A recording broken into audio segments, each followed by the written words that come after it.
Nabi Idris nandraukan Idris dan kedua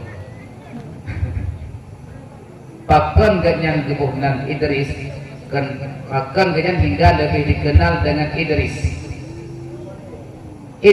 daripada Darsul Adrasah ya darisu Idris telah menang daripada madrasah Darsul pelajaran Darsul awalu pelajaran yang pertama, Darsul sani pelajaran yang kedua. Rupanya di nabinya rasul yang keduanya gaknya orang yang haus ilmu pengetahuan.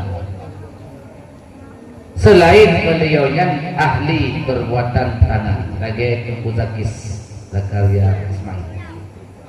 Jemjok ya. Selain ganyan kejemujak, tapi ganyan hanggu kesibuk droga dalam waktu yang senggang melainkan kepegaduh droga untuk belajar dan mengajar.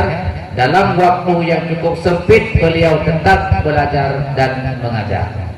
Hingga lebih dikenal karena nyawa kepadanya kan nyajaman Idris dikenal bahasa Arab. Dia katakan kutu buku. Apa itu? Kutu buku. Anda pengen kutu buku kan? Ada kutunya kan binatang sih. Akan macam gate pengen dari kutu buku anda pengen. Tetap aja binatang. Cuma aja di kutu buku di baju berdah. Jarang ada sih. Tak baca ada baju jarang ada sih. Tapi cara ngasih na asy muallam, hana kutu muallam. Ya. Jadi Nabi Idris alaihissalam bertepatan dengan bulan Muharram Jamun.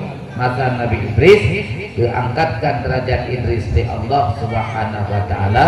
Idris di pertama dalam surga.